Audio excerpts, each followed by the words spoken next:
Aligasyon ni Senator Amy Marcos laban sa kanyang kapatid ay hindi raw pagpapakita ng pagmamahal kundi isang matinding banat. Ang Marcos administration napanatili ang tiwala naman ng publiko at mga investors kasunod ng hakbang kontra korupsyon. Yan at iba pang mga balita hatid ni Bombo Anali Soberano. Maituturing na banat at hindi pagmamahal mula sa isang nakatatandang kapatid ang kontrobersyal na aligasyon ni Senator Amy Marcos kay Pangulong Ferdinand Marcos Jr. na umano'y gumagamit ng iligal na droga noong kabataan nito.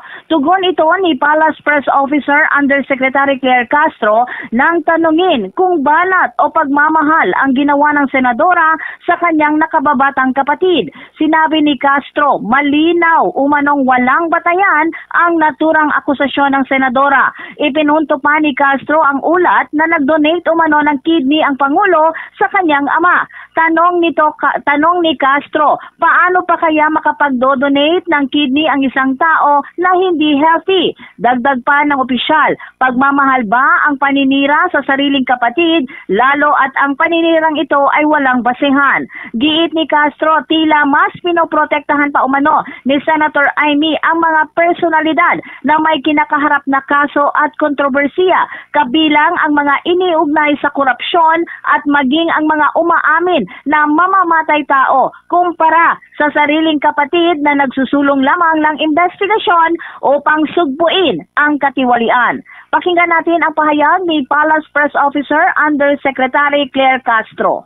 May nabasa ako sa isang news na ang ating Pangulo ay nag-donate ng kanyang kidney sa kanyang ama. Paano po kayo makakapag-donate ng kidney ang isang tao na hindi healthy? So, banat o pagmamahal?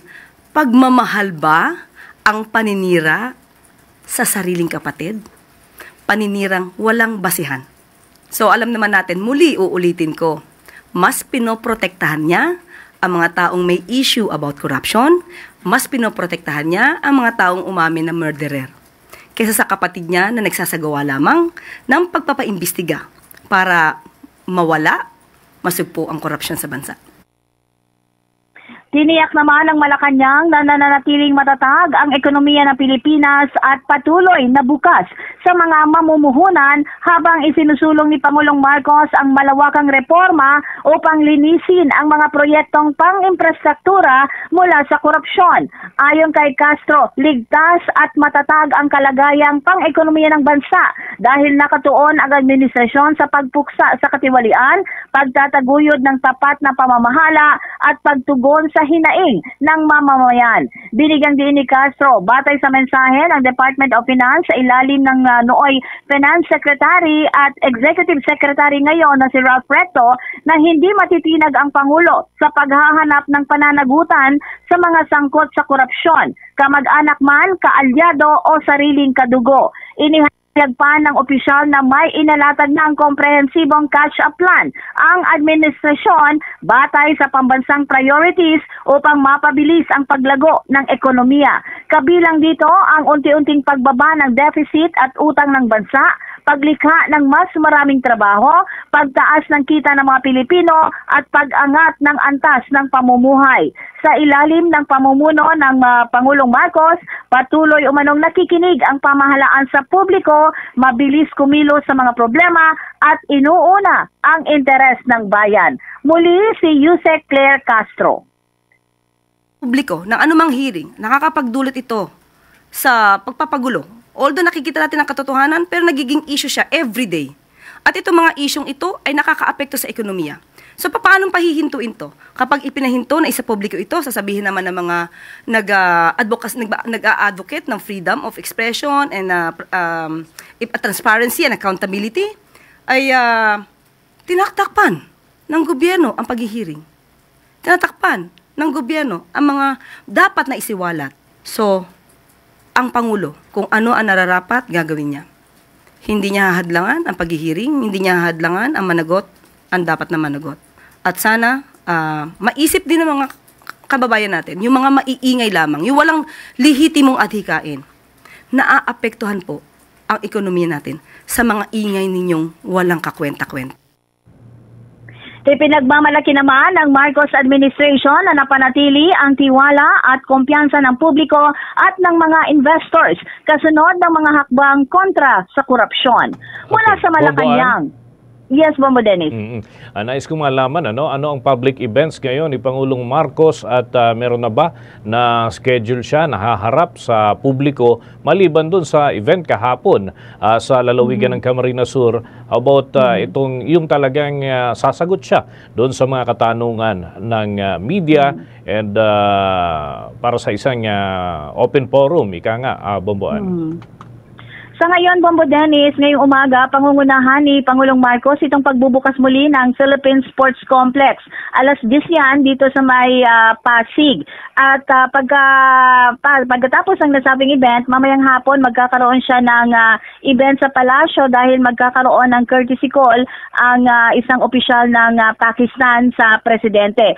Sa ngayon, wala pang schedule na haharap si Pangulong Marcos sa media, but basically, biglaan namang nagpapatawag ang Presidential Communications Office kapag gustong humarap ng Pangulo sa mga miyembro ng media. Gayunpaman, tinanong na yan kahapon Bombo Dennis kay Yusek Castro kung haharap ba si Pangulo at mismong si Pangulo ang magsalita laban nga sa mga naging akusasyon sa kanya.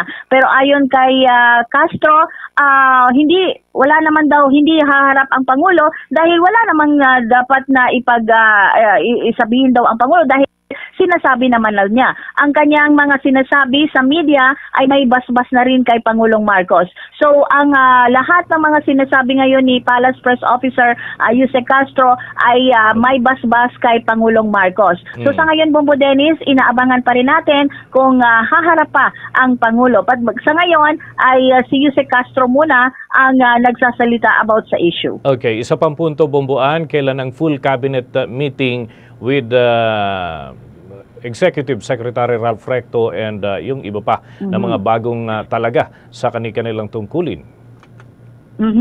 Inaabangan din natin yan, Bombo Dennis, dahil wala pa namang panunumpa ang nangyari. Wala pang binibigay na opisyal na pahayag ang Presidential Communications Office kung nanumpa na sa kanyang pwesto itong si incoming Executive Secretary Ralph Recto. But basically, sa mga susunod na araw ay magkakaroon yan ng cabinet meeting at magpapatawag. Marami kasing mga alingas-ngas ngayon, Bombo Dennis, bukod sa mga ibinabatong issue kay Pangulong Marcos, may mga alingas-ngas din na magpapalit na naman ng liderato ang House of Representatives at papalitan umano itong si House Speaker Bojo D ni Deputy Speaker Ronaldo Puno na dating DILG Secretary. So yan yung mga issue ngayon, Bombo Dennis, at mamaya tatanong natin sa Palasyo ng Malacanang dahil batay sa mga ulat pinipili umano ngayon ng Malacanang itong si Deputy Speaker Puno para maging Speaker of the House, Bombo Dennis. Sige, abangan natin. Maraming salamat, Bomboan.